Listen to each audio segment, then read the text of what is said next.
Nevada has recorded more than 250 deaths on the roadways this year and a 3% increase over last year. The majority of those fatalities, nearly 190 of them, occurred here in Clark County.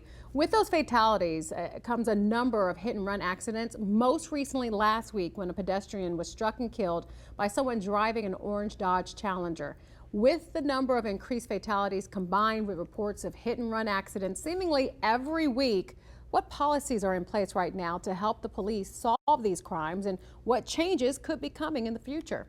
We're here to discuss it all. We have attorney Matthew Hoffmann with us. And Matt, thank you so much for joining us. Let's get down to the number of fatalities. We mentioned that it's going up and we've reported those hit and runs. It seems like it's on our newscast week after week. So what are the current resources in place to help the police actually solve these crimes? Yeah, I think most people would be shocked by how few resources there actually are. You start with everyone sees at the intersections, the major intersections at least, those cameras that are up on the traffic lights. Those don't record. There's no storage. Those are just live feed for the DOT to monitor traffic. So people think, oh, there was a camera at the intersection, take a look at that. That doesn't exist. There's no recording of it. And there was actually a private company, and we talked about it on the news this year, that was recording that separately and then selling it for a fee to anybody who needed it. And the DOT blocked it and said, no, we're not going to let you make money off it. But in the meantime, they're not doing anything to record it. So there's no recording at the intersections. So then you get into what we do have, which is when there's body damage to the vehicles. So every body shop must maintain records of any vehicle that comes in for repairs. They have to record it and they have to maintain the records for 2 years. But there's no central database for it. They don't, take the information and deposit it into a central database that police then can cross-reference or anything like that. That doesn't exist. So really, unless the police, send out some kind of a be on the lookout, a BOLO, to every body shop, calling everyone, saying, hey, look for this make, model of car, there's just nothing for them to access. So it's a real hole in the system, so to speak. Yeah, so basically a lack of resources, but why don't we have those resources? I mean, what do other states do, for example, and could we possibly do those things here?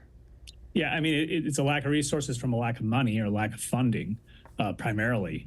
The storage of all the DOT cameras, obviously that would take money. As far as the body shops go, I know that there's been proposals to have in other states, and some states have it, where all of the body shops, in order to get licensed, have kind of a centralized contact information, and the police can send out a BOLO.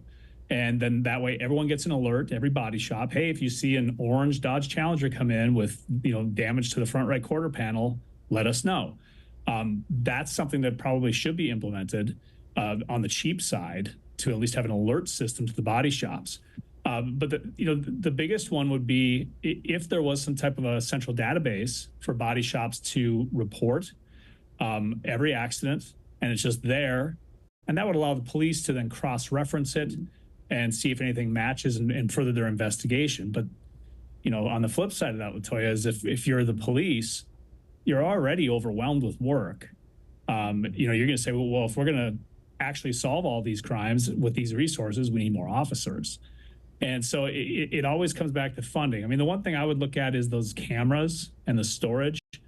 Really like to see the DOT come to some kind of an agreement with the private companies that are doing it for profit, give them access, and just take a percentage of the profit, something like that. I don't see the harm in that. It doesn't cost the state anything. If anything, it makes you money. You have the cameras anyway. So, there are other things we can do. But as it stands right now, I think that's a big reason you see so many hit and run accidents go unsolved. And if they keep going unsolved, just going to encourage more. Yeah, it really is unfortunate that we keep having these situations happen. Hopefully something will be done and someone's listening to this who could do something about it. Thank you so much for breaking it all down for us.